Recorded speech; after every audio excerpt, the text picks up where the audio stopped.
We are live yet again with another episode of Comic Talk. Sorry we are late, and I don't even know who's out there talking, but really, what's really important is who's talking here. I am your host, Demetri Pereira, host of Comic Talk, but I'm not important. What's important is the two people right underneath me. We To the left, we got producer Gil Barron. Gil, how you doing today? I'm doing great. No more doubling up of audio. I feel good. Everything is super cool. Just got to read a lot of comics today, and I got so much to plug as always. Yeah. Let me know when you want me to hear about my shows. Yeah, I'm looking forward to your plugs, Gil, and I'm also looking forward to your thoughts about the weekly comics. Also, first time here on Comic Talk, but Justin, you've been on some of our other shows before. We got Justin Mousseau. Justin, how you doing? Hi, I'm doing good. Thank you for having me, Dimitri. I am, as always, very excited to talk about comics, and especially the comics that have just recently come out, and about what is like coming down the pipeline comics wise too. Yeah. Comics that have just recently come out, and Sorry. Am I getting a? Oh, okay. No, I wasn't that sure was if that was me or.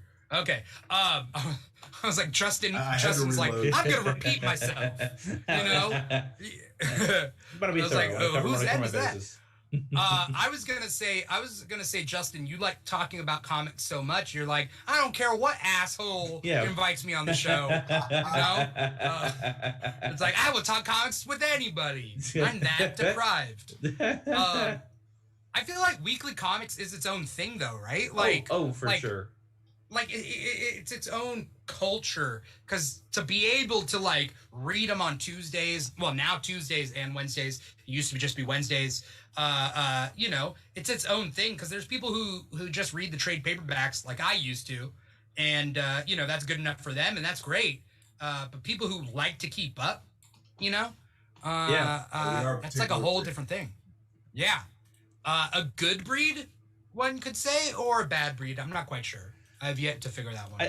I think just like a voracious breed, because of the fact that it's like, like there are on a casual week, there are dozens of new comics that come out from every publisher, and so when you're trying to keep up with everything, it can be a bit daunting. But that's I know I myself have had to narrow my focus on newer comics as they come out, because otherwise I end up buying 50 new comics a week, and that's just untenable.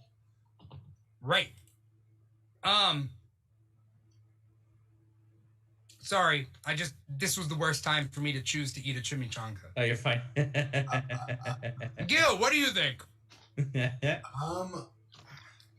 I just love comics so much. I can't wait to read them. So, and also I don't want to be too precious about them, right? Like when it turns into trades, and the trade ends up having to be like this whole epic story, and if I buy it, like, I don't know, it's almost like seeing the movie of that character, right? And I'm speaking as a guy with an entire bookshelf of the DC universe in story order.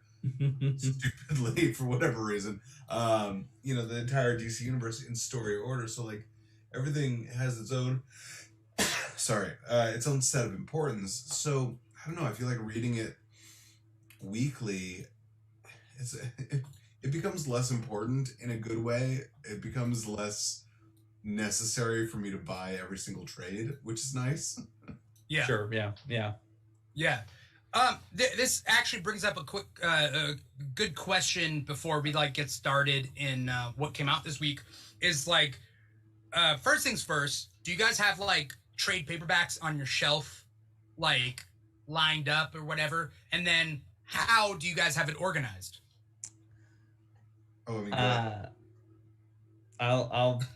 I mean, I don't have. I have my fair share of my trades lined up on my bookshelves, but I don't really have them in any particular order. They're just like the ones I enjoy, because I also do tend to buy my comics issue to issue, and so what trade paperbacks I have are runs that are near and dear to me, that I want to be able to, reach for, so I can sit down and binge read the entire thing in one sitting instead of having to go hunting through my long boxes for, the order, for like to haul out the stack of like, okay, I'm gonna get through these 60 issues in this one go. It's like I could do that, or I can grab the like 4 trade paperbacks that I have right here and just sit with those. So ease of access is really what I have them there, and not in any particular order. Yeah. Mine are in a very specific order. It's dumb. It's my trades are in story chronological order, which lends to the fantasy that one day when I'm retired, when I literally nothing else going on, I will one day read the entire DC universe from front to back. Why? Why is that a fantasy of mine? I do not know. It's probably a stupid idea. But it's the same thing with my Marvel trades. I just only have like one shelf of Marvel trades. I have like, I think 4 shelves of DC trades. So, so I mean, the first in story chronological order, it starts right now at Wonder Woman, the True Amazon, which I believe is the earliest chronologically that any DC story takes place. And it looks like it ends with Supergirl and the Legion of Superheroes Volume 2 so far. I don't have a lot of Legion stuff. If I had more Legion stuff, I'm sure that wouldn't be the latest. I've only just recently come around to starting to read Legion stuff, and relatively recent Legion stuff too. I think it was like some of like the recent Bendis run, but I do also have at least digitally one of the collections of the like first, not the first, but like the run from the 80s. I'm trying to remember exactly which one. But Paul Levitz, right? Yeah. Yeah. I mean, I'm with you. I'm not a huge Legion fan either. I just I happen to have this trade. However I got it, I don't even know. But I don't know. I tried to read Bendis's run, and it just wasn't super accessible to me as a non-Legion fan. But yeah, I think the team is just too big, and the characters are not distinctive enough. Yeah, right. It's interesting because I feel like the opposite of that is Kieran Gillen's current run on the Eternals, in which it is a massive like roster of characters. Yeah. But he also does a good job of centralizing it on just like a handful each issue, and they're all so distinct. Probably on like issue 3. Yeah, I think issue 4 just came out today. Okay. I haven't read it yet, but it's in my like auto subscription. But I issue 4 came out today. But yeah, I've read the first 3 issues, and I've really enjoyed it. My only other exposure to the Eternals, before the movie was announced, was the Neil Gaiman run from the like mid to early 2000s. Yeah.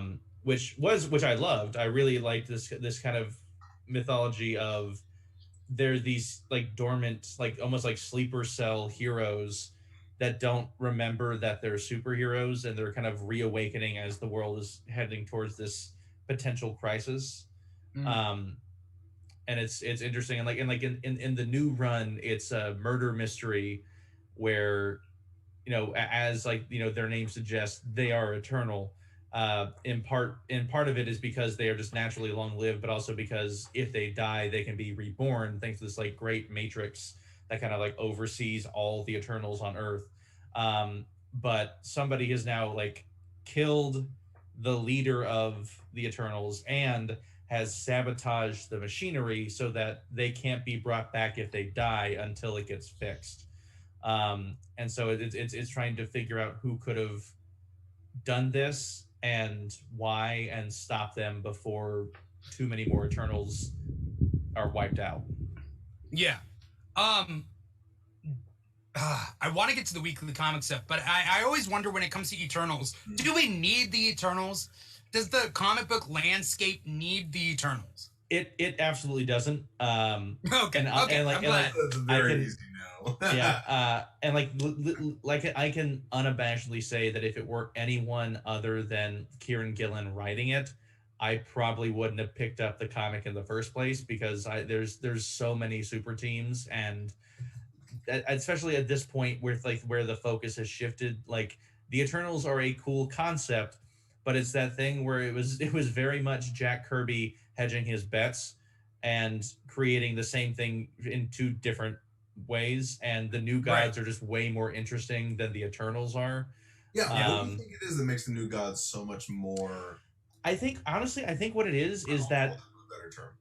I think in part what it is that Darkseid is just such a good villain, and to kind of have this shared world kind of thing, and this having to like especially like recent years of looking at like the Mr. Miracle series by Tom King, Right. of like him being more it's been interesting seeing like Mr. Miracle has become like the sort of face of the new gods, and because he's so humanized, unlike I think that's kind of like a big difference, is that like the Eternals are treated very much like the Asgardians, where they're like othered and separate from humanity, and like view us as like being like short-lived, and like very much treat themselves as gods, as they are also named after Greek gods, because apparently canonically they inspired the myths of the Greeks because they existed. Yeah. Yeah. So But there are still Greek gods in Yes, Marvel. but there's also still a Greek pantheon that has nothing to do with the Eternals. Yeah. And but yeah, I think it's just that the new gods are like way more human than the Eternals are, and that's why there's a better appeal to them, and a more accessibility, that you can like be like, oh yeah, I totally get why this would happen, why these characters would make these choices. I And think that's an interesting way to put it because I don't know that I would use the word more human. I think that they are more operatic than yeah, the Eternals. I think that there's such a simplicity to the idea of there's two planets, good and evil, and at Mhm. some point in the near past or the distant past, I guess, they traded sons. That was their peace treaty, was they traded sons. So you have Orion who grows up on New Genesis and has to learn to control his apocalyptian rage, and you have Scott Free who grows up on Apocalypse as a slave, and like Mhm. that's just so operatic in both of these things. So it's like this idea of these two brothers, and they're destined to grow up and destroy Darkseid, and there's just yeah, everything it's about yeah, it is that's so operatic and big and great. you're right. I think honestly, yeah, that is the thing, is that the new gods are just a cool space opera, and there's a lot of interesting directions you can go with both that in and of itself, but also the characters are cool enough to plug them into different places, and the Eternals are like have to it has to, you can't, you can, as we've seen, you can pluck Orion or Mr. Miracle out of the new gods and put them into Justice League stories, and it works great because they're cool and interesting foils. But you can't really pull one of the Eternals into an Avengers story, because it's sort of that thing of like, well, there's already at least one god on the team. They're If redundant. we, yeah, they're super redundant, and I think that's it's also it's even like why, like, again, like this Eternals run isn't really them, so far at least, dealing with the outside world. It's a super contained, it's only within themselves, because by their very nature, in a world with super powered individuals, mutants and Inhumans and Eternals, it really gets super redundant. Yeah. Yeah.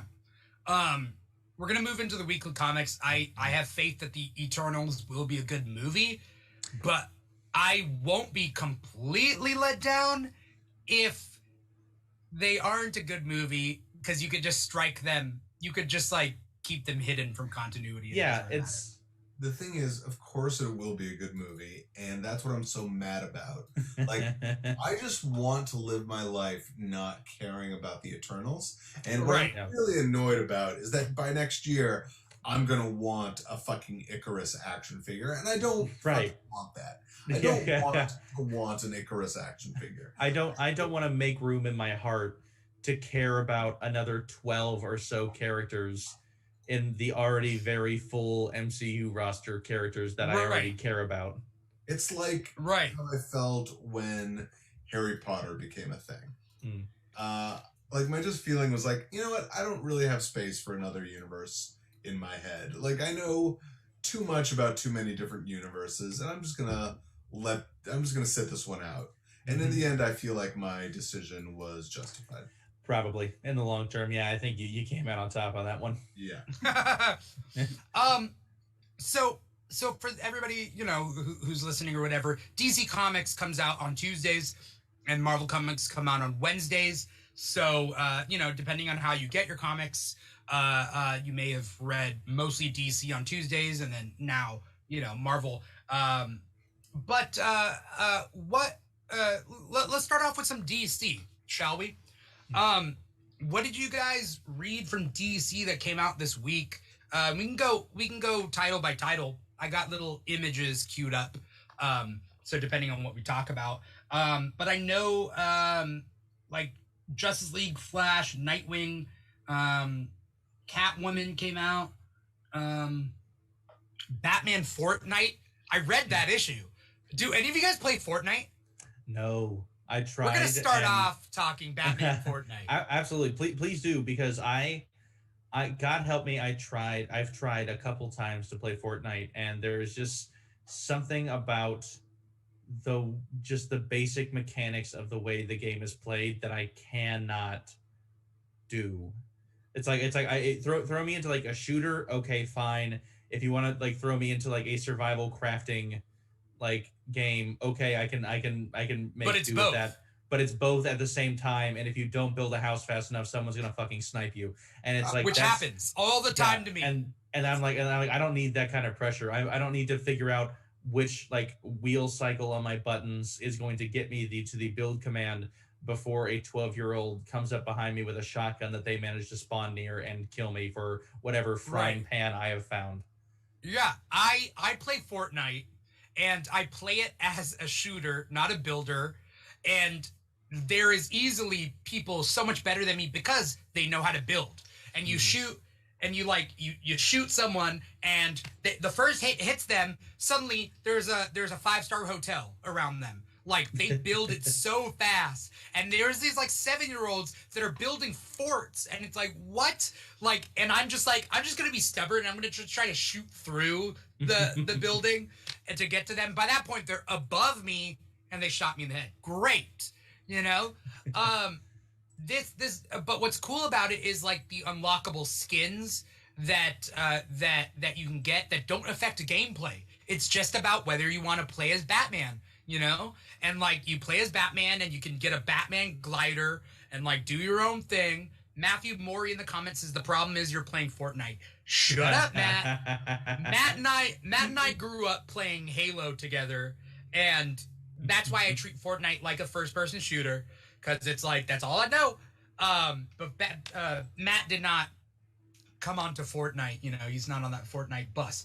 That being said, this comic. First things first, how cool does that cover look? That cover looks cooler than it needs to be. Admittedly, it does. I saw the cover and I was like, oh, that's neat. Yeah, it didn't have to be that. It could have just been this cartoony bullshit cover like you get at a Jack in the Box meal. Did you guys ever get that Jack in the Box? There's a comic, a Marvel comic that I got when I went to Jack in the Box once, and it was just like a general Marvel Avengers type comic. I think drawn by Udon. You remember Udon? Yeah. And I got so I have this Marvel comic from Jack in the Box. It came with the Happy Meal. Well, not the Happy Meal, the kids meal. And this is a leagues better. But basically, the plot of this Batman Fortnite thing is there's like a rift in the sky. A couple of Gotham City people get taken into the rift. They end up in a Fortnite scenario. He doesn't have any memory of who he is or what his relationships are. He can't speak. he speaks in sign language because Batman knows sign language, obviously, but Why he not? can't. He remembers his skills, but he doesn't remember anything else. Catwoman appears. He knows he loves this woman, but there's a relationship, and he's like, we fight in tangent with each other, and they like, there's this whole thing, and then they're fighting Fortnite characters until the round ends, and the storm makes them disappear, and that's where the issue ends. And like Harley's there, Catwoman's there. There's probably other Gotham City people, but it seems to me because they're doing this like memory erasing thing, it's all technically in continuity. Mm-hmm. Yeah, I don't know. That's been the interesting thing to me about, and I think that I honestly really respect about DC is that if they're gonna do like some kind of weird corporate tie-in comic, that they are 100% willing to lean into it becoming canon in the main universe and not just being a weird Elseworlds thing. It's like why I love the DC KFC comics where the Colonel is both an official member of the honorary member of the Green Lantern Corps, and also there is a Colonel Sanders in each of the DC worlds that have various things, one of which, as I think I did a video and pointed out, is most disturbing, one of which is a chicken, which has wild implications. Yes. Do they cook humans in that multiverse? In that universe, right. In the multiverse? Is it still chicken? In which case, what is this weird class traitor going on that he is just getting other chickens leading into their death? I'd like to think in that universe, and I'm sorry for everybody out there, including you two, Kentucky Fried Caucasians? Could that be a thing in that universe? I mean, it would at least keep the in a chicken run universe. It would at least keep the like acronym the same, I guess, if we're going for universal consistency. Universal consistency in acronyms. I mean, the only other thing is if it's not race related, it's children. Yeah, and that's true. I don't know. That's all encompassing human children. So I don't know if anyone has any better ideas. Yeah, so I mean, there's not much to talk about the Fortnite, Batman Fortnite 0 Point, other than okay, I can respect it. You know. Really? Okay, Gil, you got hardcore shit you got to talk about. I literally have nothing. It's just like really. I know where none of us are the target age group for any of this. It's just interesting to me because I feel like for the younger generations that like Fortnite has sort of supplanted what Lego was for us, where it's just like every franchise is getting into Fortnite and has like Fortnite skins, and like every time I see like, oh, this character's coming to Fortnite, it's like, really? Like it's like, so it's just like the wide range of properties that you get like skins or special items and things. And like, again, like Marvel did it with the Avengers. You had Thanos for a while. It's like, it's wild to me. Do they come and go? Are they only available for a limited time? For the most part, they're limited time. Every so often they'll re-release them, but for a higher price point. I don't know. Especially if you earn it. Yeah. Great question, Gil. Here's the thing, though. Their stable of characters, I care nothing about the Fortnite character, the original characters, but like they have like Sarah Connor. They got the T-800. They got like Ripley, and I think a Xenomorph like you could play as. They have like John Wick, and like every so often they'll have a special in-game limited time game where it'll like the function, like the format of the game will change. So there was one with like Avengers Infinity War and Endgame where one player plays as Thanos and the rest of the players get given powers like the Avengers, and you got to defeat that one person. And like Thanos can like do a bunch of like crazy stuff. And like Lara Croft, Matt Morey says Lara Croft is like a recent one. The Walking Dead characters, Michonne and Daryl, you know? So like they're picking from like so many different things depending on the theme of like the chapter that lasts like 3 months. Anyway, it's crazy out there. Kids have it super lucky. It's Smitty on one of our platforms. By the way, we are streaming to 4 different platforms right now. Our main platform is volume.com/The Keeg Show. So if you guys want to join us there, feel free. It is a free platform. You can create a free account, and then you can chat with us there. I feel like I need to do this. So there we go. What was I saying? But it's Smitty out there. I see it's Smitty. You're on one of our other platforms. He says, "Do you want to chug jug with me?" And I do not know what that means, but I know he's not a troll because he does show up every so often. So I don't know what that means, but thank you for watching. Anyway, moving on. What have you guys read other from DC this week? I read. I was really excited to read the second issue of this Tom Taylor run of Nightwing. Issue 79 was the one that came out this week. We talked about this last month. How really good that first issue was. It's so good, and it's just like it's really. I have honestly been like kind of respected. Like I got a little bit of battle fatigue off of like Dark Knight's Metal, and just it's the event fatigue that I think any, especially like issue to issue comic reader kind of feels. But like I loved I loved the future event. I'm loving what Infinite Frontier is kind of like showing, and this kind of like change up of the status quo following like the Joker war with Batman, of Bruce Wayne now basically being penniless, and now in Nightwing, with Nightwing being a billionaire thanks to spoiler alert, Alfred dying and leaving him everything. The thing is, you'd think that if Bruce were penniless, Dick would spot him some money.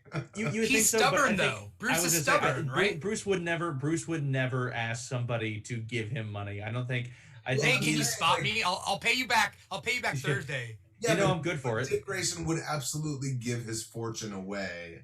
Oh, and that's what like we're starting to see in like the crux, the like two big takeaways from this week's issue are that Dick wants to be a philanthropist because he is of the belief that putting that money towards helping the city that he is in is the best use for it. Like he like the small way he ends up doing it is by buying a bunch of pizzas for various homeless families and stuff that are in need of food for the night, and ending up like putting up a father and son in like a nice hotel for a month to help them get back on their feet. The 3 seasons. The 3 seasons. Good old Bloodhaven.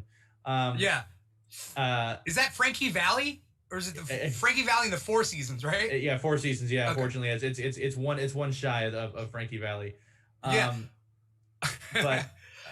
also I'm just like seeing him like deciding like I want to use my money for good, and then also the kind of dual introduction of the new current mayor of Bloodhaven, who very clearly has ties to Dick Grayson in his past.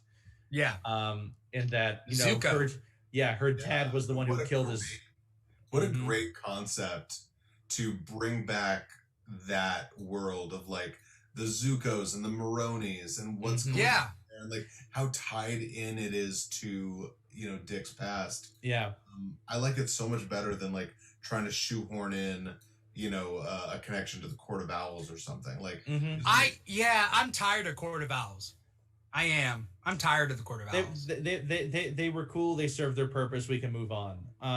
But they have to have a hand in everything. I know. Everything. And that's like the one thing is like everyone since Scott Snyder has had to be like, and here's how the Court of Owls factor into this storyline. It's like they don't have to though. You can just keep them until you actually get a story where it's like it would make sense that the Talon would show up, or like I've enjoyed that Talon is now apparently a member of the Suicide Squad. But like it's interesting. Yeah, but I'm loving Dick Grayson, and like I've loved Dick Grayson in Bloodhaven because it's so. Bloodhaven for Grayson is so very much like Silver Age Gotham for Batman, where it's mostly crime families and the occasional meta villain.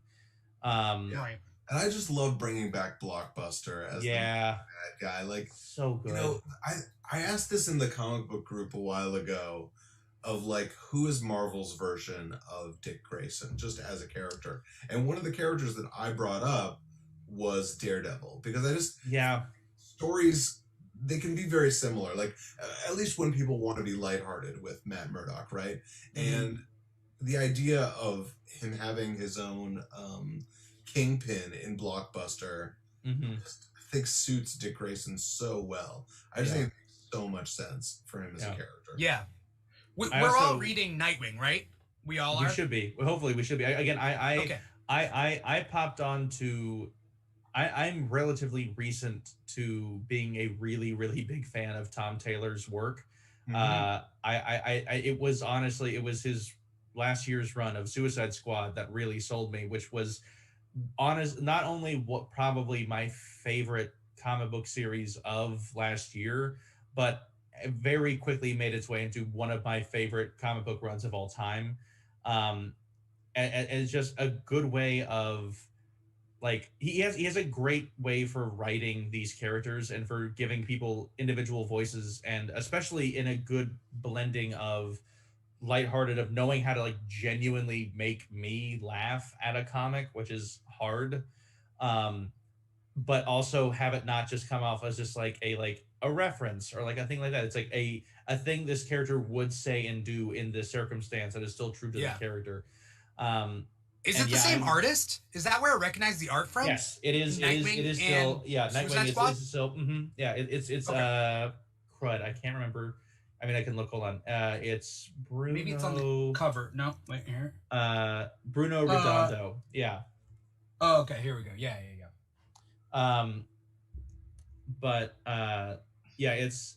I'm glad that they, and I'm also, like I said, I'm really fascinated in finding out what the deal with Heartbreaker is, and like, why is he running around stealing people's hearts? What's going on here? I feel I don't. Yeah. Do you guys get this? Is it just me? I feel so bad for these characters. They're just ink and print. Like this dad. I get so sad when because spoiler alert for this Nightwing comic is that like this homeless father and son that Dick helps, he offers to put them up at the 3 Seasons Bloodhaven, which I wonder how good that place would be. The Bloodhaven Hotel. You know what I mean? I mean, the thing you kind of got to think about is that I think that it's very much because I think a point that like Dick kind of makes especially in this episode, in this issue, is that there's the like class disparity in Bloodhaven is huge, right? And that it's because because again, like even with when this most recent series of his started, it was like Blockbuster building up like a casino, like it's very much a like kind of Atlantic City-esque town. So I think I would imagine that like a 4 Seasons would be really and like overly nice. Like right. I think where like if you don't even want to look at the mini bar because you know that'll cost you like more than you make in a month. Right. But yeah, like, it's fascinating. I'm interested. It was a great villain introduction because it's like one page, and you just like you get kind of this idea that like he's been picking off what appears to be hunting the homeless for their hearts, but full-grown adults. But yeah, not. But children are afraid of him because of just the fact that he is taking people and like they're taking like their hearts. But like I'm really interested in finding out more about like finding the why and like getting kind of also just getting to see him because you really only see his shadowy outline and like the glowing of like a chess piece where presumably he does not have a heart. Right. I feel sad. There are certain characters, and this happens a lot in comics and like whatever. And I'm reading, and like like in a Carnage costume comic, and somebody dies, and Carnage just randomly kills someone. What were you gonna say, Gil? What did you say? I was saying characters that are created just to die. Yeah, And I'm sad. I get so sad that dad, that homeless guy, just dies. And like, okay, his son gets to run away and live another day, and that fucking sucks. And then the dad just gets his heart ripped out, and like that's that. You know? Yeah. You know? I get it. I get it. I'm not saying not to do that. I just get to it. Why do I get attached? Get really to these, attached. like Yeah. why? Because I don't know. Things were going well, and then like the dialogue is so good in that scene because the heartbreaker, is that what his name is? Heartbreaker is like he's like that's some good pizza or something like that, and then the dad is like, you want a slice? Like he's so nice, and then he's like, and then he and he says like, oh, for the kid to run away, and like I don't know, it's just too much. Yeah, I'm cool with it. Oh, it's super sad. I like it. Yeah. I'm interested to seeing what, if any, connection there is between Heartbreaker and Zuko, and I don't know if there is, and I don't care if there is or not. I personally, I don't need every villain to be working with one another. I'm fine with it being on two fronts of Dick having to eventually like go head to head with the daughter of his parents' killer being the mayor of Bloodhaven and definitely cracking down on his activity. Well, the thing is, we're going to be going up against Blockbuster, and the question is going to be, what are what's her name? Zuko's, real motivations. Is she a bad guy like her father was? Right. Is she haunted by the things her father did? Like that's what's going to be interesting in the end. Is like, what does she really want in the face of what's going on with Blockbuster and all the other stuff in right? By the way, really quick question before we move on past Nightwing is that there is a page where he talks about his past, and he talks about how there's his parents, and then his father, which is Bruce, and then he says his other father, which is Alfred. I've always thought that Alfred was like grandpa, but is it safe to say that like it's almost like Alfred and Bruce are husband and husband? I mean, I think it's definitely in terms of their responsibilities to the Bat Fam. Yeah, I think it is. I think they're eventually there is very much like the business dad and the domestic dad. And that was. I mean, look, I got choked up at the end of issue 78 when Dick read the letter that Alfred wrote him and like referring to him as his son, and I was like I guess there's no reason why the Bat family wouldn't think of Alfred as their dad too, like as opposed to grandpa. But like especially Dick would think, I think would specifically view Alfred as a father, because he's been there the longest and everything. Like Damien definitely sees Alfred as a grandfatherly figure, I think, or Saul rather, R.I.P. Yeah. I think it makes sense, especially for Dick, to view Alfred as a father figure. Gil, you got anything? I mean, I agree with that. I think it's always going to depend on the story and what it matters for. I think, and obviously like post New 52, everyone's ages were kind of scrunched down, right? Like Commissioner Gordon became red-haired again, even though he hadn't been forever in all continuity. So they did an in continuity write-off, right? In Batgirl or something recent, where they were like, oh yeah, he just went back to like dyeing his hair, and now he doesn't dye his hair anymore. They tried to like retcon essentially why this weird age discrepancy was. It was like he was still old, but he dyed his hair. Well, it's just why does Commissioner Gordon need to be old? Like who is that for? Yeah, it's the experience part, right? It's the experience. Maybe I think at some point I think it's. We needed to have a reason for like that he had comforted Bruce after the death of his parents, right? Something like that. So it like made sense that he was 20 something years older. But I don't know that that's necessary anymore. Like Barbara's clearly somewhere around 10 years younger than Bruce, 20 years younger. Maybe. Yeah. Hopefully young enough, because I hate Bruce and Barbara get out of here. Like, Yeah, like that's- the weird romantic things that like There's some no writer romantic and thing. no, Well, there isn't. Not in Yeah. this universe. Not for any sane person, you know. No, yeah. But I love what DC is doing now with certain mainstream characters that have become side characters in other things. Mhm. Like, so Barbara is she has her own book now, right? There is a Batgirl book. Actually, that I do not know. I think I don't think she's What was the book where she did the Oracle thing? I guess that was Detective Comics, right? I think that would have been in Detective Comics. Yeah, where Yeah. she returned to Gotham Oracle. Knights or whatever the new Mhm. version of that is. Mm-hmm. Whatever the anthology book is that they're putting out with Batman. There was Oh, Infinite Frontier #0 that touched on it, right? Yeah, they touched on Infinite right. Frontier Zero and But God, she's a background character in Nightwing. She's a background character in Joker, which, by the way, Joker is kind of crazy good, surprisingly, and also not about Joker, which is awesome. But also Green Arrow. There's no current Green Arrow book, but he's a side character. I mean, obviously, Justice he's League. a member of the Justice League, and he's a supporting character in Flash, which is so good. It just works so well, and I like that for Oliver. I think that's a good space for Oliver to be. I want to move on to Justice League, but before I do, I just prepped this image because I love this image in Nightwing.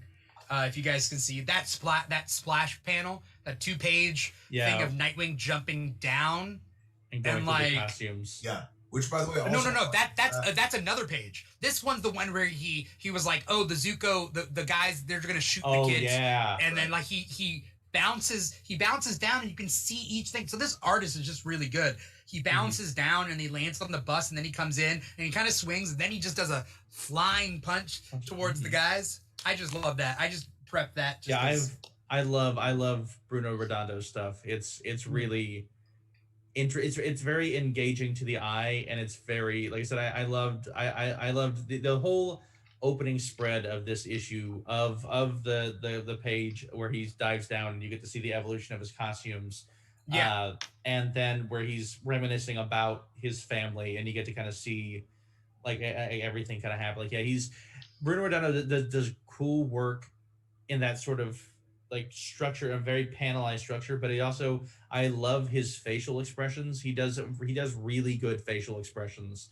What I love about this particular page is how much it's clearly harkening back, homaging old Scott McDaniel Nightwing. I feel like this particular run, he's been in Bloodhaven lots of times before. This run feels like it is in conversation with the Chuck Dixon, Scott McDaniel run in a way that the book hasn't been for a long time. It's beautiful. It is beautiful. I was really impressed by that one. Did you guys read Justice League?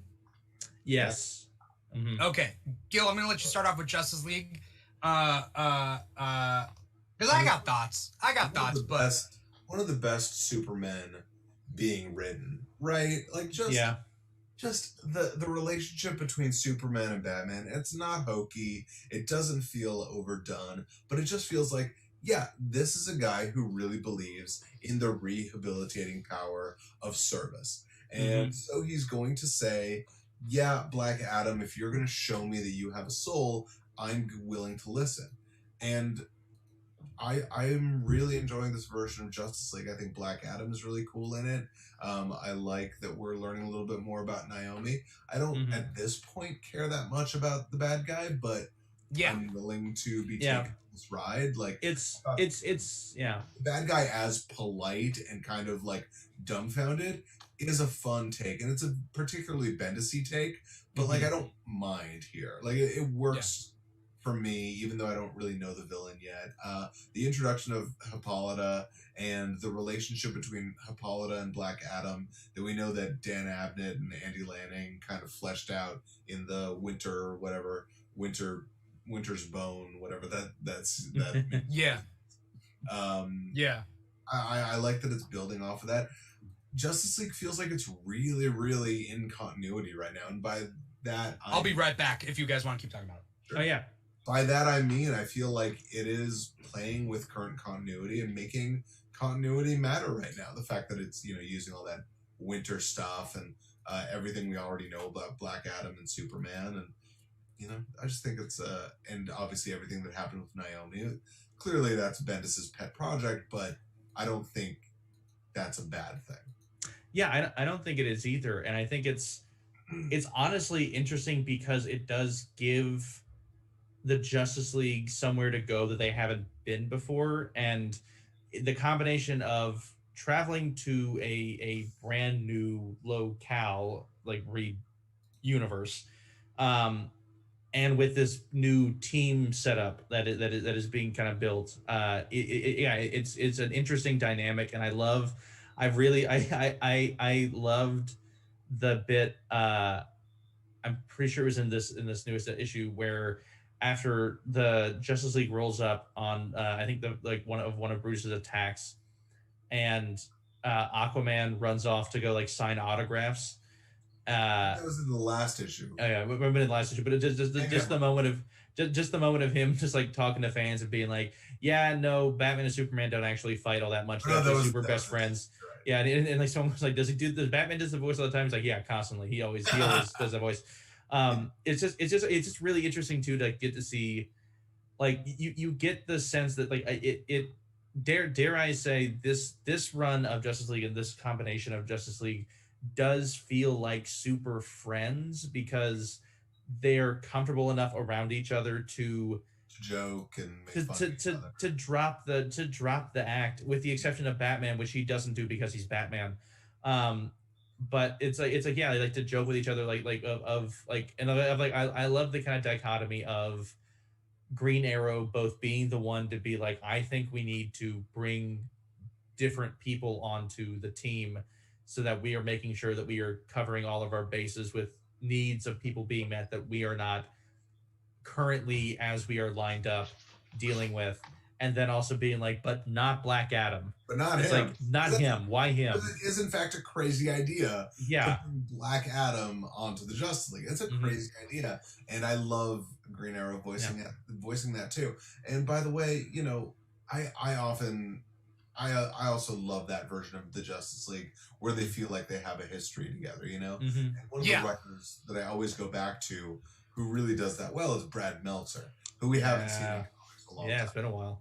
I mean, obviously, he's got some controversy, and his plotting can sometimes be a little weak or hackneyed, but pound for pound, the best character work in comics.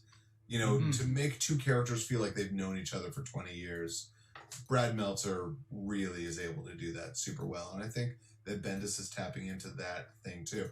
The thing that I keep reading it for, and I haven't read a lot of Bendis Avengers, but the thing that I keep reading Justice League for is like, what is he bringing that is analogous to what he did with Avengers? And I would love to, I don't know, I'd love to see his stories get bigger and see what his version of Secret Invasion for the Justice League might be. And who knows? Like this could be setting that up with bringing into Naomi's home planet and this. The thing that has me most interested is, like, I enjoyed Naomi enough. I thought it was a neat new concept, and I thought it was a cool kind of story to tell. But the thing that I love about bringing Naomi onto the Justice League, beyond the notion of the newcomer being brought in to the big leagues to kind of help with this, is the notion that, like you said, her planet that she came from was at one point full, relatively, of super people, of people with superpowers, and that on that Earth there was no real checks and balances, and so it led to a massive war that decimated the planet and killed off basically every superhero, so that only the most bloodthirsty supervillains survived. And the only way that even like a few, like what remaining heroes could survive was literally by jumping into a different dimension to get away from that place. And so I feel like it's going to be an interesting eye-opening thing for the Justice League to kind of see what happens if they go unchecked, and like what they can do to prevent the main DC Prime world of falling into that same kind of fate. Yeah. Two things that I noticed about this is well, no, I mean a couple things, but anyway, two things. Let's just say, first is somebody on TikTok, I forget who it was, said that the Justice League are legitimately friends. Mhm. They're legitimately friends, and that the Avengers are work friends. They have lives outside of work, that they have their best friends are outside, and they work together, and they're good. They're friends when they're there, and they, you know, they trust each other and whatever. But there's a different type of friendship that the Justice League have with each other than the Avengers have with each other. Do you guys agree with that, or are we of differing minds? I would agree with that. I would agree with that. You know, we're the Fantastic Four are clearly family. Yeah. The X-Men at their best are family. You know, Yeah. they have a connection that runs deeper than co-workers, right? They're a community, right? The X-Men are like these disenfranchised group communities, right? Of people who may not be related, but they might as well be family. Right. You know. Yeah. But sorry. Yeah, no, but yeah, I would say that, yeah, it's that thing of like, you know, yeah, a good Avengers book brings together an interesting team. I think in recent years people have been more interested in Avengers lineups that aren't just Cap, Iron Man, Thor, Black Widow, Hawkeye, the ones we've seen in the movies, right. that of getting to see, because we already got him. Yeah, of getting to see these kind of new dynamics. Yeah. And I know that a lot of it has also been like legacy heroes of those, so it's like just similar enough that you'd be like, oh yeah, Thor is technically on the Avengers, but it is the Jane Foster Thor. Right. But yeah, but it at the end of the day, it is like typically them being brought together to stop some kind of giant threat, but it is not. Yeah, the friendship that you kind of get out of a good Justice League story, of because I think another thing about it too is that like you don't get a lot of Avengers comics that you really get to look at the moments between the crises where they're just hanging out and like spending time together because they like spending time together. Like it's that's you know, I'm a huge fan of the JLI run from, you know, the 80s into the 90s, and the big reason why was because like that team was a bit of a misfit team, but like they were friends and like were family, and beyond just like being together because they're members of the Justice League, it's they're also do like over the course of the book like come to deeply care about one another, and we get to see that downtime when they aren't rushing off to space or jumping into a fight, where we get to see them a little more domestic. And I think that's part of the thing that Justice League does better, more than the Avengers, if not inherently better than the Avengers. Well, one of the things I really like about Jason Aaron's current Avengers run is how Justice League-ish it feels. Like, and maybe not in the sense of individual friendships, but certainly in a Morrison-y kind of like, we have our biggest guns all on the same team in a way that they haven't been in a long time. Even, you know, even during Bendis's run. Yeah. And are we segueing into Avengers right now? Sure. Are we Well, gonna we have all the most iconic Marvel characters on one team, and that really just makes sense. And it's weird that they've never done it before. Like it's almost strange. Well, I guess he was on earlier in the run, that Doctor Strange isn't there currently, and I know that Silver Surfer showed up at some point, but you know, the idea that like, oh, those characters should be there. All the biggest guns at Marvel should be on the Avengers, and that's just a very DC way of thinking about it. Whereas you know, Marvel is known for having Quicksilver and Hawkeye and Scarlet Witch on the team, who, like, you know, I could give less of a shit about. I just want to see. I want to see Ghost Rider and Doctor Strange and Blade and She-Hulk. Yeah. Here's the thing. This is what I've always said about Justice League and Avengers. The Avengers comic came together in like the 60s. The Justice League comic came together literally 40s, right? So we got 20 years. And the DC comics came out of this pulp era, you know, let's just say. What Justice League? No, Justice League didn't come out in the 40s. Well, Justice Society did. Yeah, there was the JSA. Yeah.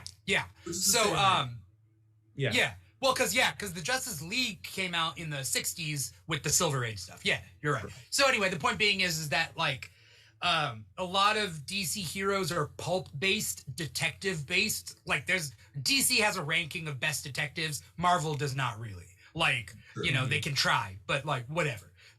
So DC has that. So there's kind of a different in theme, but basically all of DC's most popular heroes are their strongest heroes, and they all go on the Justice League. And it just so happens that's the way the case is. Now, Avengers used to be the most powerful heroes, but Marvel's most powerful heroes were not their most popular. Their most popular are like Wolverine, Spider-Man, X-Men, that sort of thing. But like, no, like, in my opinion, and I'm sorry, but like nobody gave two shits about Iron Man, Thor, Captain America up until a certain point. Like, that's why the movies were so hard to make. Yeah, right. And so, like, they were the staples, the big three of the Avengers, but who gives a shit? Like, back then. And sure, Hawkeye and Black Widow were on the Avengers, and they're not the world's heavy, like, hitters. But at the same time, like, they're also characters that nobody, like, cared about, like, Marvel-wise, until recently. And so, like, it's just weird that Avengers are, like, the mightiest, but they're not the most popular, and Justice League's mightiest are the most popular. And the way both sides balance that is different. In the same vein, you know, those DC characters were all created to be the same guy. Like, they were all cookie cutter cutouts of the same, you know, square jawed, I do what's right and go out. Whereas the Avengers were created out of conflict. And, you know, it was always like, well, these are very different characters who all have very different agendas, and you put them in the room and it's volatile. And that's part of what made the early Avengers so exciting and interesting. Whereas, you know, this friendship that the Justice League formed, it's based kind of on the fact that there wasn't interpersonal conflict on that team initially. So now it comes out that, okay, now that feels like a friendship that's been around for 20 to 40 years or whatever.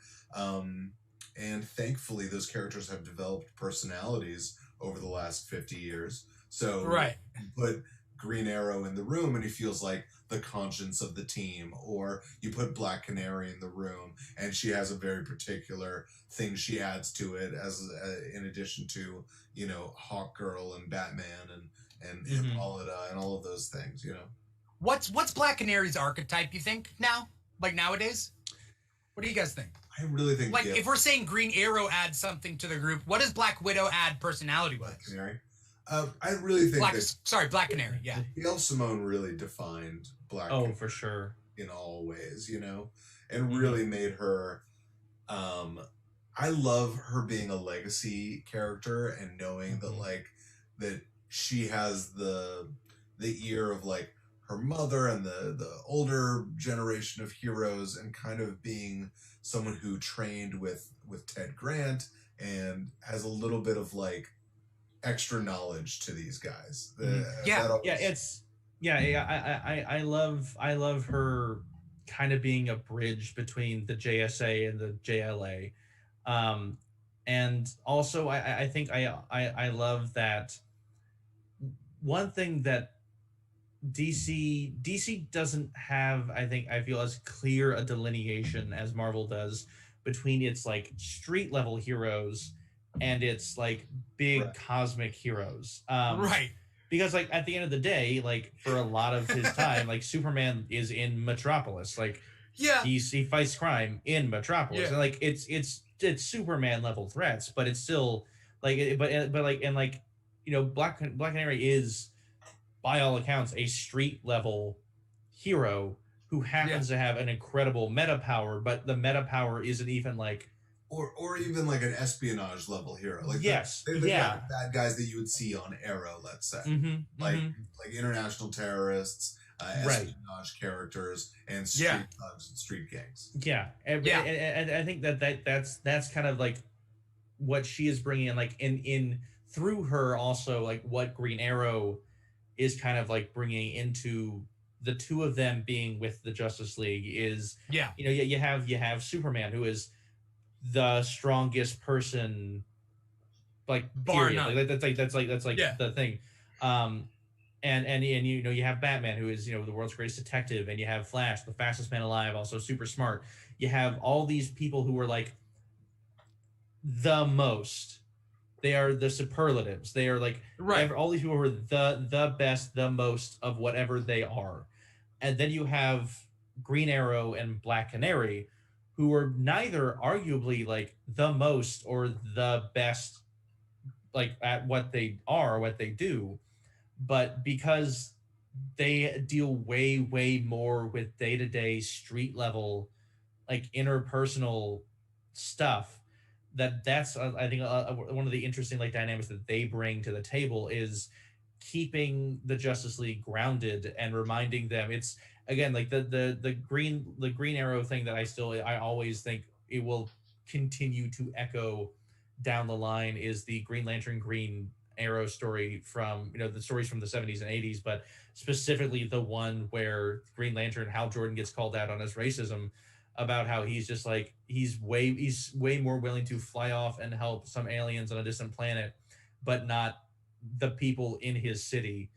And it's like, and I think like that's kind of like that, like think globally, act locally mentality that Green Arrow and Black Canary bring to the team, that makes them very valuable to be kind of there to remind there's this league like, hey, I know that we're fighting Darkseid now. We have to go to Apocalypse to fight Darkseid, but don't forget about what's happening at home either. And like, it's important to have a home to come back to.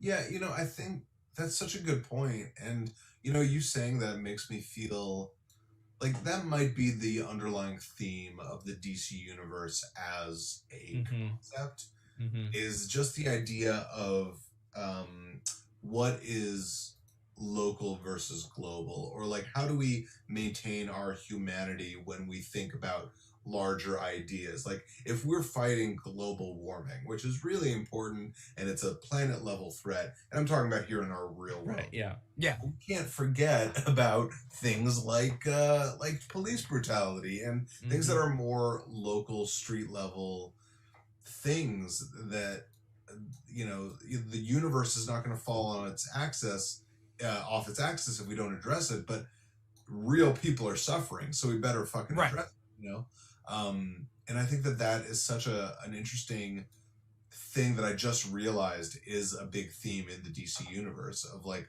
losing your humanity and making sure you retain your tie to whatever tethers you to this earth. I mean, that's the entire reason Superman has a supporting cast, right? That's the whole point of Lois Lane in the first place, is to remind this guy who can, juggle planets, that the reason he's doing it, the reason he's out there fighting Mongol on Warworld, is because he's got a family at home, Yeah. This is what this show is all about. Creating these conversations, learning new things, talking shit over with people who are like, can do that. Interestingly enough, we're like, there's a weird relationship between Justice League and Avengers, and so like I feel like we're hopping over, we're like comparing them, which is cool. Avengers deals with a lot with Blade in this issue, and it deals they're also setting up the next big event at Marvel, which of course is Heroes Reborn. Man, I cannot. How did it set it up for Heroes Reborn? Well, I mean, it's more just in the focus of Blade, because what we know of Heroes Reborn is that it's it's a Marvel universe in which the Avengers were never formed.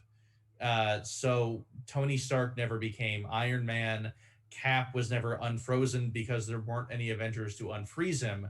And so the only heroes that we have are the Squadron Supreme and some like ancillary characters that kind of came about naturally, that weren't dependent on the Avengers happening to become heroes.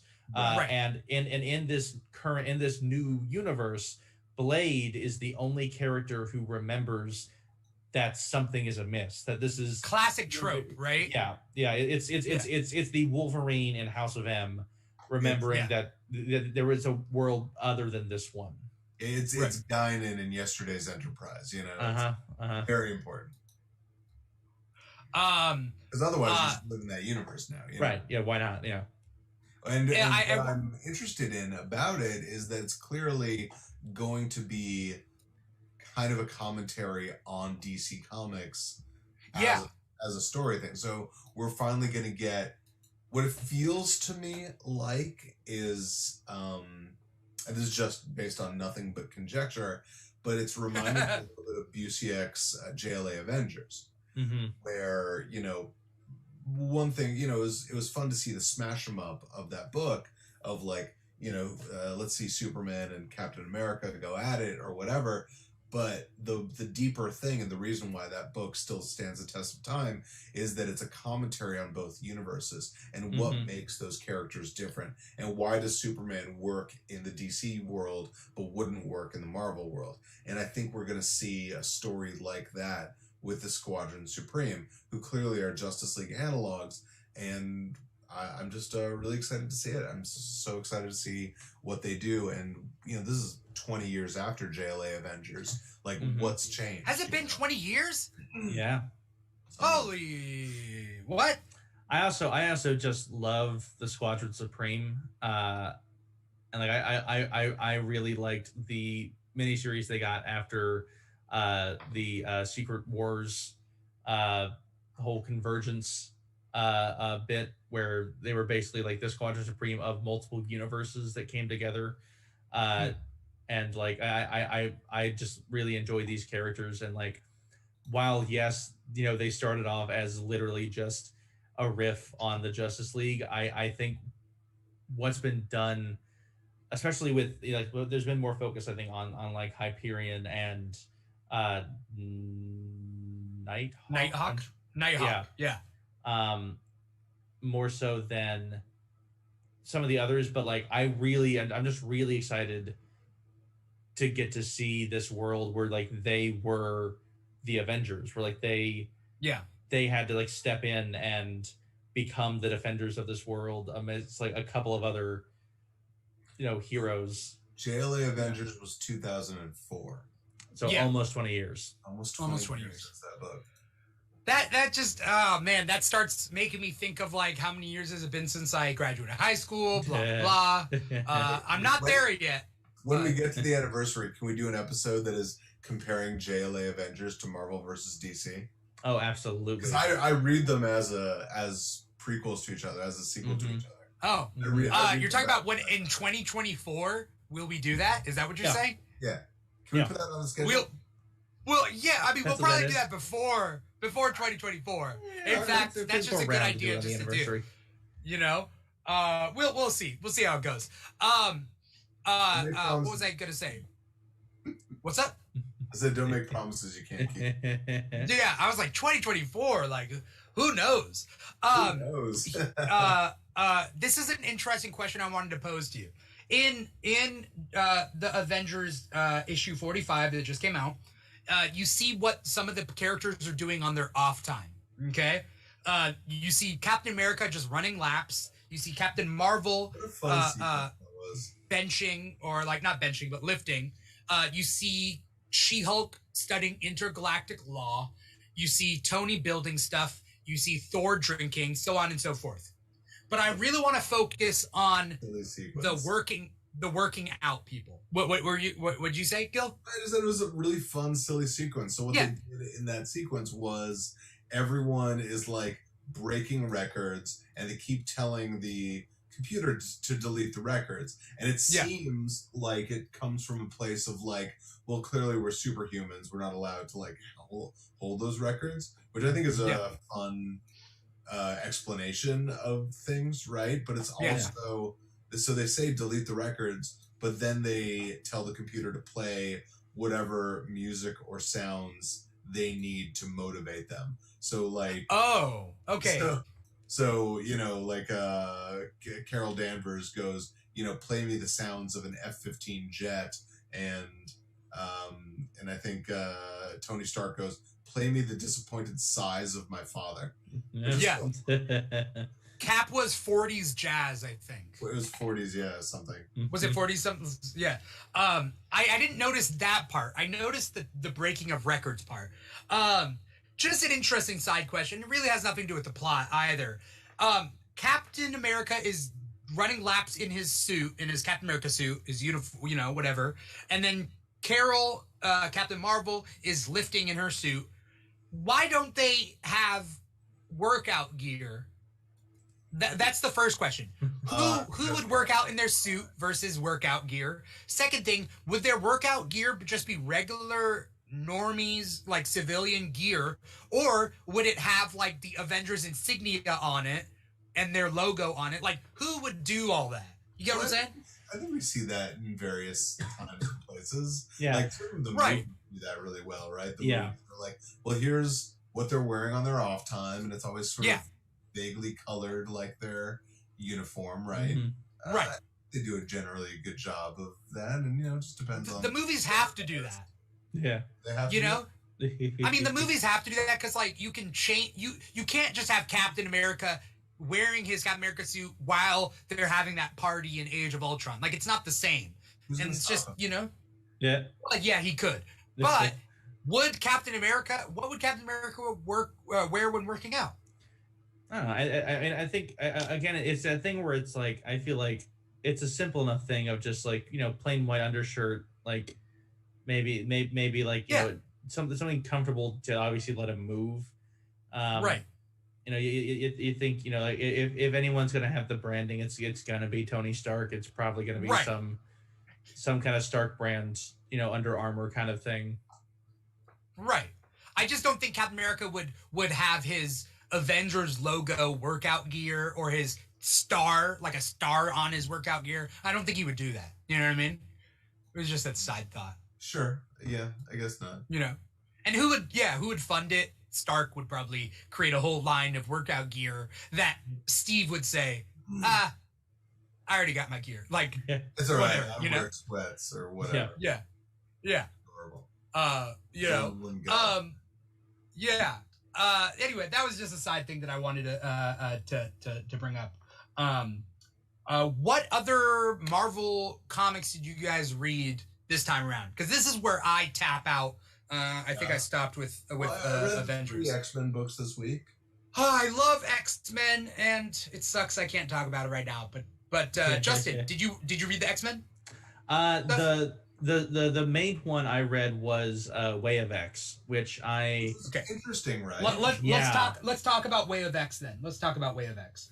well it's the thing that I've really been ever since House and Powers of X really kind of blew the doors down of setting up this new status quo of mutantdom in the Marvel universe. It's really been interesting seeing the kind of the team of writers that they have doing the different X books, exploring the different facets of this brave new world of mutantdom. And the thing that I really there were, I think there were like questions that I didn't realize I had until I read Way of X. And I was like, oh yeah, what would the implications of a post-death society be?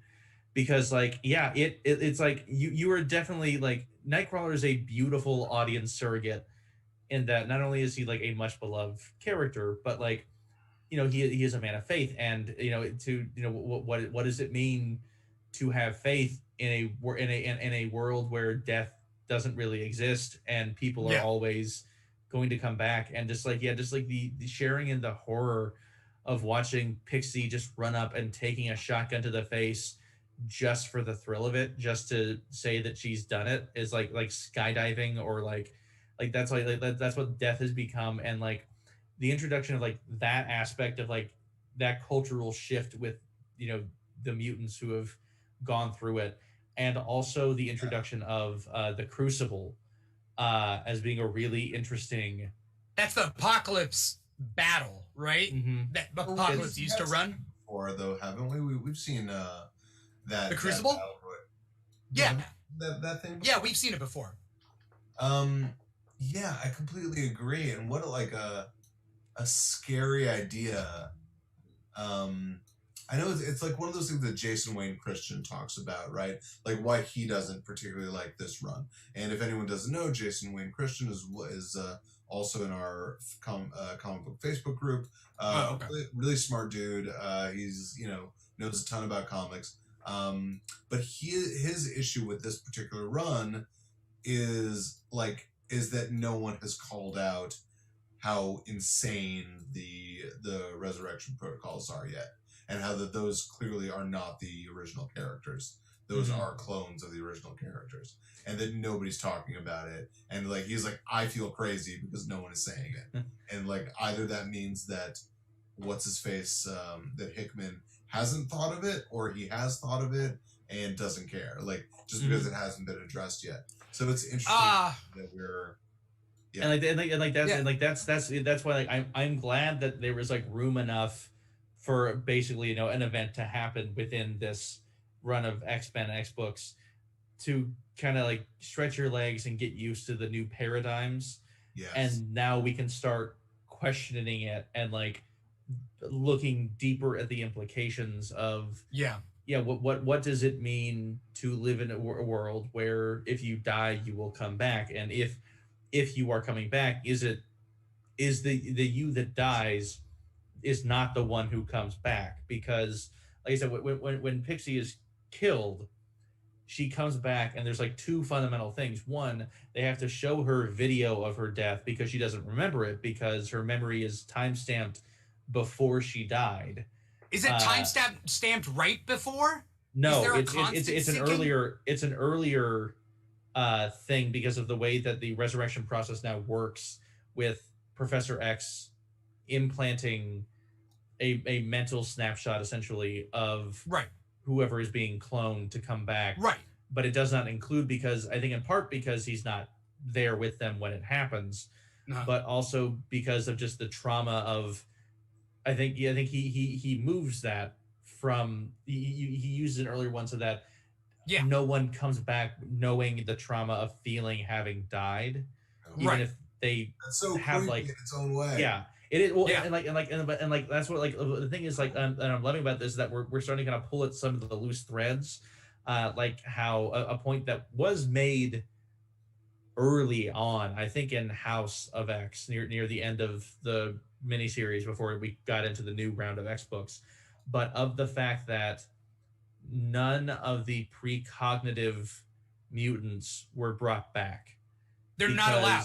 They're not allowed because they don't want anyone to see what their actual plan is. Yeah. And like I'm loving that we're having to put Nightcrawler through like several levels of a crisis of faith, both how he is reckoning with it as somebody who believes and is a Christian and who believes in a Christian God, but also somebody who has faith in Professor X and everything. And like the episode ends with him running into Legion, and Legion kind of being like, hey, don't you think it's weird the way that some of this is going down on Krakoa, and that why aren't there precognitives? Why is people running around but Blindfold ended up offing herself and it hasn't been brought back yet? Oh shit, I didn't know. When did Blindfold die? She died pre-House. I want to say I think pre. Oh, House in pre-Age of X, because it was like, it was that or during Age of X or whatever. Yeah. Okay, I remember that. Yeah. And so like it's I'm very excited for where this book is gonna go, and especially also like again like asking this question of like, what's the deal with the Patchwork Man? Like, who are they, and like why do they seemingly only really show up right after a mutant is reborn? Who does? So they address there's a boogeyman on Krakoa that some of the like younger mutants have taken to calling the Patchwork Man. Right, almost like a Spider-Man kind of. Yeah, and he apparently he is able to like manipulate you into doing things without you remembering it, and like Professor X is worried about that because while That's he's an definitely like X-Force? sensed, well, it was I don't know if it's Way of X. it was I It's think Wave it X? was it's introduced in this issue, and like you get to Okay. see kind of like brief flashes of them, but nothing solid yet as to like who or what they are. Okay. And like but yeah, like it's just this again, it's sort of like ever since the formation of the island nation of Krakoa, there's just kind of been this building tension of waiting for another shoe to drop. Yeah. And Way of X seems to be leading towards that next shoe. Okay. Okay. All right. I love what's going on, and my philosophical reasoning of their resurrection protocols is that as long as there isn't two of you out there, and your memories are being brought back to at least close enough to when you died, then you're the same person for the most part. That being said, there was that recent X-Men issue where Cinch or Sync, I don't know, is it Sync? Yeah. Okay.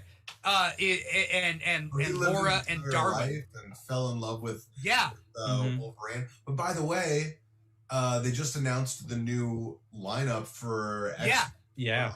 And it's Sync and Wolverine are going to be on there. So clearly that storyline is going to continue, which I think is really cool. Yeah. Mhm. Yeah.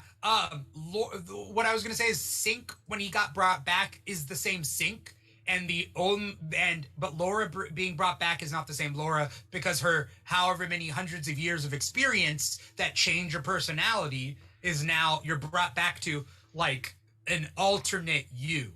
Like a previous you that will then split into an alternate you. She will not be the same Laura that had come to pass over like 500 years or however long they were in that world or whatever. And so that's the only thing I can think of right now. But I know that there's going to be another shoe that drops. I know it's really weird what's going on right now. Especially the way they're dealing with relationships. It's very interesting. I have my own thoughts about that. Nothing bad. You mean that it's very explicit that the Summers are in a threesome with Wolverine? Yep. The Summer. Oh yeah. Yes, I Jean do not.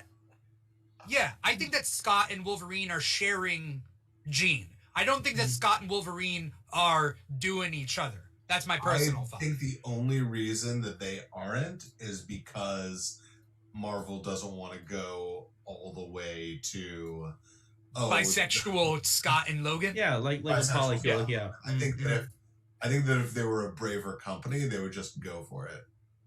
Yeah. I also think that Emma Frost is only with Scott and not with anyone else. That's my own personal headcanon of Emma Frost. Probably. You know?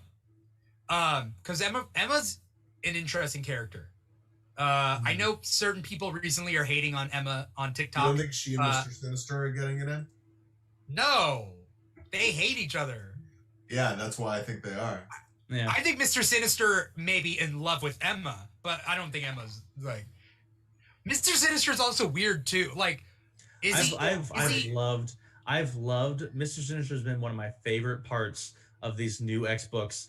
Just them getting to write him as a fun, like tongue-in-cheek, mustache twirling villain. Yeah. That he's always kind of been, but he's not even taking himself seriously about anything that's going on, and it's kind of great to watch. Right. Also, Mr. Sinister isn't a mutant, right? No. Technically, he's not. Right? He was a mutate, kind of. It's complicated because he was sort of turned into a mutant a bit by Apocalypse. Yeah.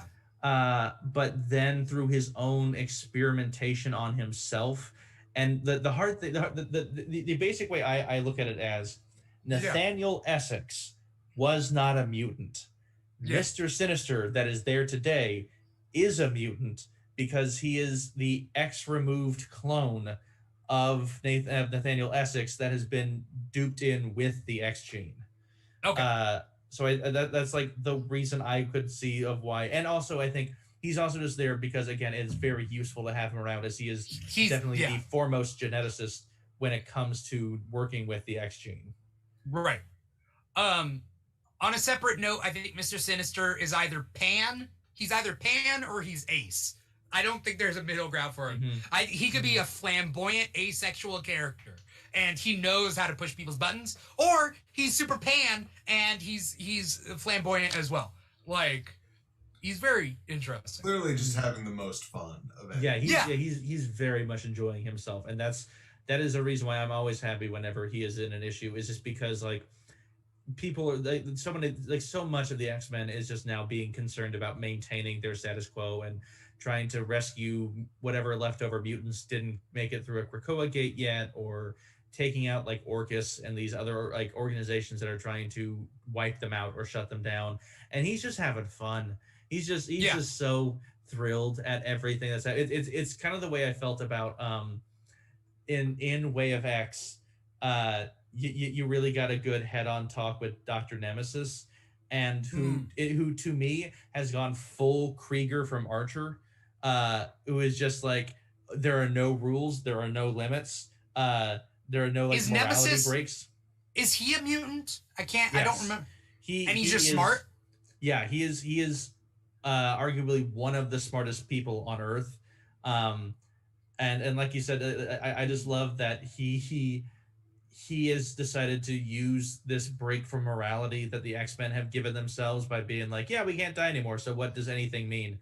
By like he shows like he's augmented his own DNA to grow hallucinogenic mushrooms instead of hair, because he can. This is a Grant Morrison book. It's super Grant Morrison-y, and it's beautiful because he's just like I hate, like there's a whole spread page that made me laugh in this issue where right after he kind of comes into frame and Nightcrawler inadvertently attacks him, and he reveals that he's replaced his hair with mushrooms, that there's just like a spread where it's like, here's the like X-Men, the Krakoan like science like department, and here's like it's all him, and he just like has like a footnote to it about how much he hates Mr. Sinister. He's like, you don't get to take a monopoly on like working in like X genetics. Like, I can do this too.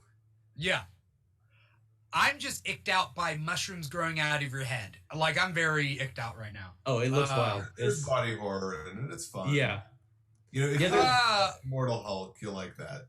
Oh yeah. My scalp is itching right now, and I don't. I'm feeling it. It's growing. Really quick as we close up this episode, I know we started late, and so that's why I tried to give it a little bit more time, but at the same time, yeah, I mean, we just gotta we gotta call it a night at some point. Comics forever. I mean, that's what ends up happening. I wish, this show has been a good outlet for like being able to talk about this. Again, like being able to meet you guys and get to know you guys and like be able to share this stuff has been really cool. TikTok has really opened myself up to that. The LA Underground Comic Network that I met Gil through has been really good for that. It's like being able to like talk about this because there's people out there, especially when like we were all younger. We're out there and we don't know who around us are into comics. You can go to the comic shop, but if you don't like the comic shop or don't like the people there, you don't have a community. And there are female fans that don't feel comfortable going to a comic shop, and they don't have a community then either, And so I'm hoping with the Keegan stuff, like we can start fostering that community. Matt Morey picked up the new issue of Marvel, the Alien run, the new Alien comic. I did read that. I read the second issue today. Oh, I didn't read the second. I read the first one. I liked it. Wow. It is really good. And is it Salvador LaRocca doing the art on that maybe?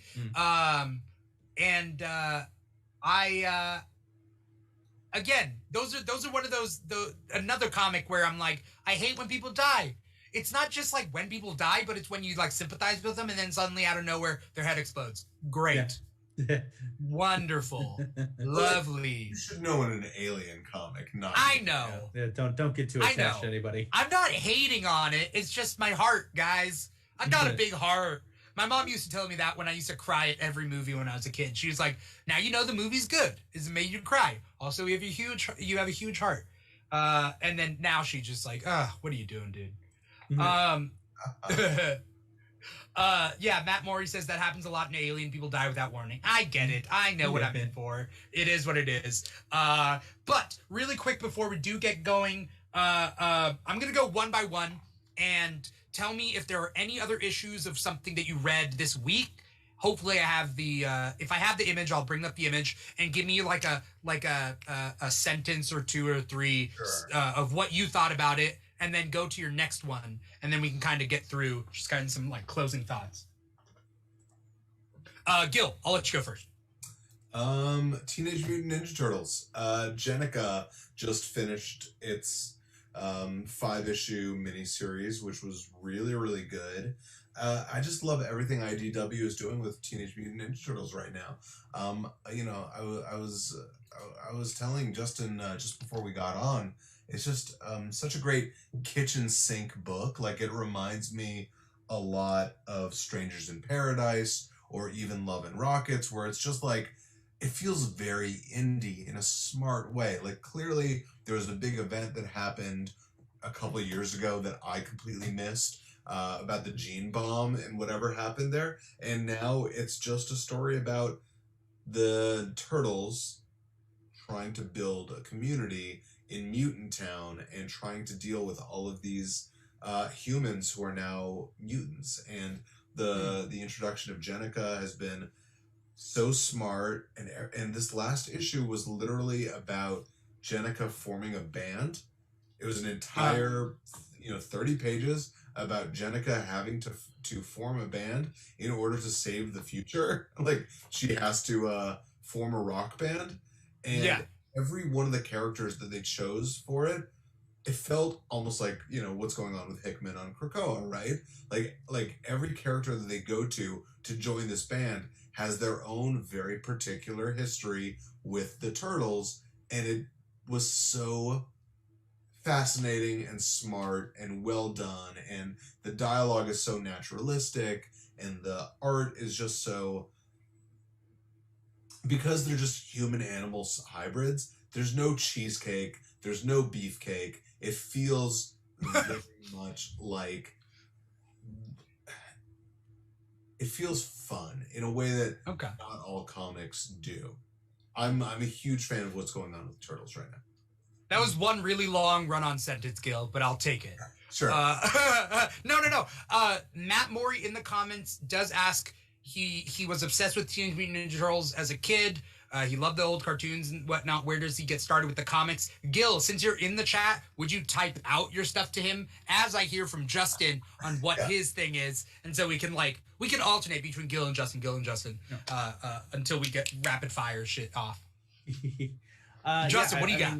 Another book that came out this week that I've been enjoying. I'm really interested in seeing where it goes, because it's a new book from Image that is very much still kind of in the setup phase, but it's Radiant Black, which is essentially a guy who is trying to make a go of it as a writer, is forced to move back into with his parents, and one night while drunkenly kind of reminiscing with an old school friend, he comes across this miniature black hole.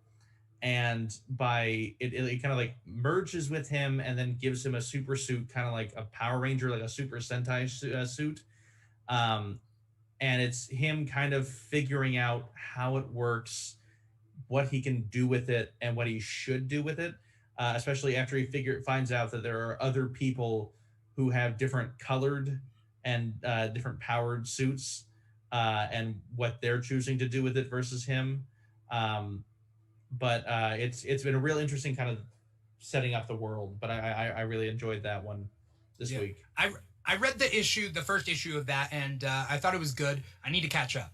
How many issues are there? Currently only 3, so you're not super far behind. Okay.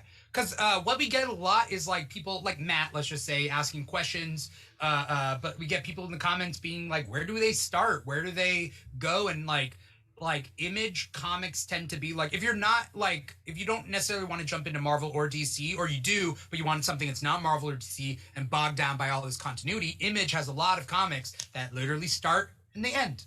And that is it is what it is. Even Invincible lasted 144 issues, and there's nothing more in that universe that we see. I mean, other than there's some side comics and stuff, but what I mean is it's over. Yeah. Like it's done, you know? Yeah, So Radiant story. Black. Yeah, so Radiant Black. Okay. Part of the reason I buy trade paperbacks is I hope to one day be like have a system for people being like, hey, where do I get started? I'm like, take this. You check it out. It's like a library, you know? Awesome. Gil, you got another one? I'm really loving, like I said, I'm loving Nightwing. I'm loving Justice League, which, you know, is really big for me to say after, you know, you saw how much I really disliked Future State, especially for those books. You know, I think I really like Captain Marvel right now. And I'm going to say that having not particularly enjoyed the last arc where she travels to the future, the plot of it was just very rote. It seemed, you know, I saw the ending coming a mile away, but all of the inner life of Carol Danvers is very, very strong, and it's being written very, very well. And right now, Carol is starting a relationship with Doctor Strange, but it kind of feels like maybe it's on the rebound and might not be the healthiest relationship. So I would check that out too. Yeah. Something interesting that I like, except there are reasons you shouldn't like it, but whatever. I like when artists or writers write a character that looks a specific way that is different, for example. So if they said like character X has a big nose, and like that's just like they're just a human with a big nose, or this character X is like Wolverine. Wolverine's height and stature is very Wolverine. That's very specific to Wolverine and sets him apart character design from other things. But I remember Bendis's New Avengers line, I think it's New Avengers, where they keep talking about Captain Marvel being thick.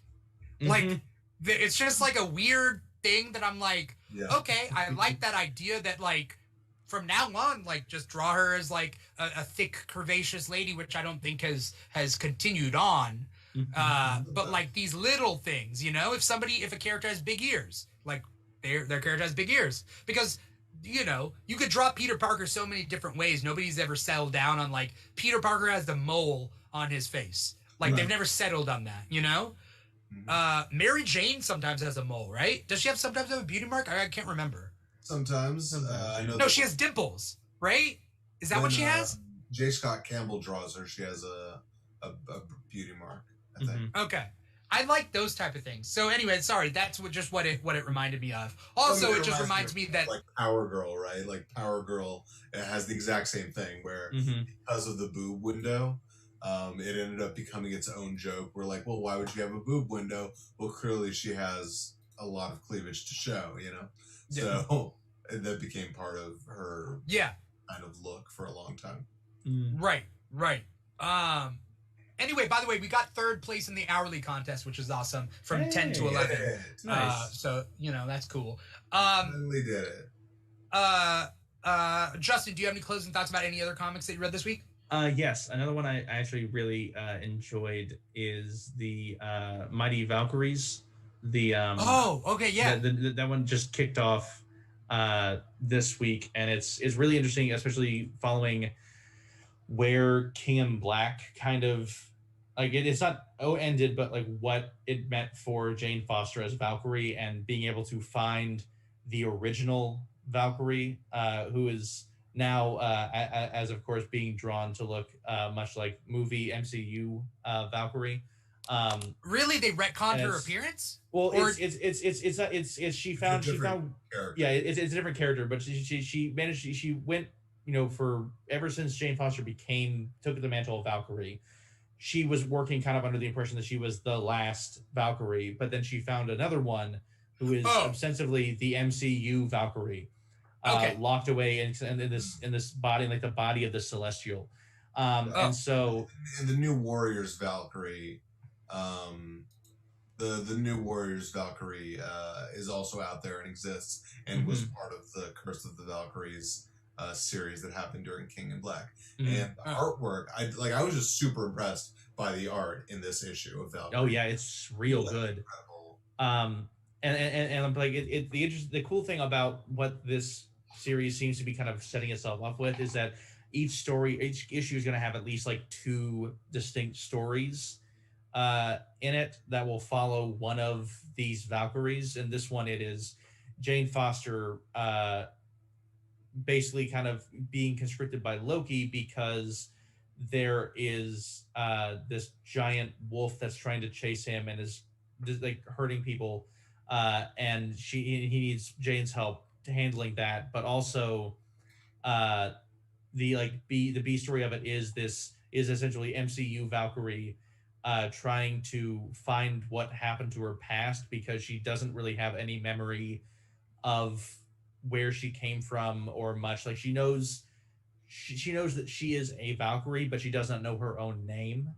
And so she's kind of hunting planet to planet, trying to find, like she goes to see like a seer on this one planet to try and like get kind of at the heart of the answer she's trying to find. And it's a really fun comic. And yeah, the art in the Jane Foster story is just A+. It's really good. It's ridiculously good art. It's almost shocking. Yeah. The quality of it. It's really something special. I just finished the Thor. I got up to date with the Thor one with Donald Blake. Did you guys read that one? Mm-hmm. Yeah. That one was cool. How did you feel about that ending? I don't know what it means, like, for the future. That spoiler alert, that Donald Blake is now the god of lies. Well, it's interesting because, I don't know if you're familiar with a lot of, actual Norse mythology. But that is Loki's punishment, is that he ends up being in hell, being tortured by having venom dripped into his eyes for all eternity. Yeah. Mm-hmm. So what does this mean for Donald Blake? The fact that Donald Blake actually exists now is kind of a weird thing. It's like its own. Yeah. Almost like, correct me if I'm wrong, I don't know enough about the old Golem myth, where you they get created from clay. Is right. that is that kind of Donald Blake in that sense, and they're infused with there's an absence of a soul, or is a soul? I'm not quite sure. That's a really interesting parallel to draw. No, there's not supposed to be a soul in a golem. Golem, is supposed to just be kind of an animated lump of clay. Is Donald Blake that then? Its job is just to protect. So is Donald Blake that? Maybe in a sense, a golem that's come to life, but so many westernized, Americanized golem myths take place in a world where the golem, either goes crazy or becomes abusive or whatever, right? Like leaves the control of its master, right? Mm-hmm. Or it's kind of a monkey's paw kind of idea, right? Like, be careful what you wished for. That becomes a little bit like the Frankensteining of the golem myth, right? So maybe there's you brought up Frankenstein. I was thinking like a homunculus type thing. Okay, interesting. These are all great things. They're like, why can't we just talk about this forever? Thank you guys so much for coming on the show. Thank you, Gil. Thank you, Justin, for coming on the show. This week had a lot of good comics, and I'm just because I prepped these images, I'm gonna show for a couple seconds each a little bit of everything that came out, and I don't even have all of it, but there were a lot of really good comics that came out this week, or at least comics that I'm gonna be reading. In the meantime, Gil, do you want to do any plugs, any shout outs? I know you do. So tell me what you got. Oh man, I'm putting the link in the chat. Yeah, so we have on May 8th, we have the next episode of Pop Cultured, the comedy-themed game show, is going to be on Rushtix, as always, starring Nikki Urban, starring Jimmy Pardo hosting that show. Our contestants this month are Colton Dunn from Superstore and Jade Catapretta from the Soup on E, and our returning champ, as always, or at least the last couple months, Miss Kristen Studdard, who you know is super, super hilarious. So make sure you get those tickets right now, immediatamente. The other show, we are starting a new show, if you could believe it, at... What? Okay. Yeah, at Nowhere Comedy Club. If you can imagine me having even another show, we have Alonzo Bowden, who you know from Last Comic Standing and Wait, Wait, Don't Tell Me on NPR. He is going to be hosting a show called Called to the Couch, which is a show where stand-ups are going to be doing their sets and then coming over to the couch to talk to Alonzo about whatever they want to talk about. It's going to be a chat show and a stand-up show. It's going to be crazy fun. It's the event is up on Nowhere Comedy right now. So please grab those tickets. Grab those tickets, please. I feel like as you add more shows, Gil, I'm gonna have to add a show for the Keeg that's just you plugging your shows. Like that's just gonna be its own show. If we can retain an and I'll do audience it if we can get for the views. Yeah, we'll do it. Okay, awesome. And as anyone can see there, Gil's social media is right there. I don't know if you said your social media out loud. Oh, yeah, sure. The goal is to turn this into a podcast as well, and I can take the audio and put this in a podcast. So people won't be able to see it, but know that Gil is up there at GJ Barron. You can find him there. GJ Barron on everything. Justin, what do you got coming up? What are your social media stuff? Plugs? Hi mom, whatever you got. I think I am most active and most seen, perceived on TikTok. I'm at moose_0 on there. If you enjoy this sort of hyper nerdy discussions about comic books and things like that, and metaphors and themes throughout comics, then I think you'll probably enjoy my stuff. I do a lot of character deep dives. I do, recommendations. I love talking about comics, so you can find me on there. I'm also at Twitter. I'm at moo_sew, like the noise a cow makes and sewing a needle. That is mostly just me like retweeting some of my favorite comic creators and stuff like that. So, if you want to find out about news about comics about the same time I do, follow me on there. All right. Gil, Justin, you two were awesome guests, and you obviously know your shit, which is great because I need to be able to bounce ideas off and make shit happen. It's really I'm really thankful to have you two on the show, and we are expanding the guest list a little bit as far as this show is concerned, but I would love to have you guys back real soon. To come in and talk about this, all this stuff. For those of you who are out there, thank you so much for being an awesome audience. I know we got Aries out there. We got Matt Morey out there. We had some other people earlier. We are streaming to 4 different platforms right now, but our main platform, our boo, so to speak, is volume.com, which is a new streaming platform that is focused towards performers, artists, singers, musicians, so on and so forth. So we have a wonderful home here on volume.com, at volume.com/The Keeg Show. But we are all over social media. So if you are on Instagram, you can find us at The Keeg Show. If you're on TikTok, at The Keeg Show. Who knows? We're looking into creating a Discord, and for comic fans and Keeg fans alike. So that's also cool. We're looking forward to that. We're all over the place. So find us either at The Keeg or The Keeg Show. Type it in wherever you're at, and you can most likely find us. Once again, thank you to the audience. Thank you, Gil. Thank you, Justin, for coming on the show. Thank you. Once again, I'm your host, Dimitri Pereira, and this has been Comic Talk. Peace out, everybody. See you next week.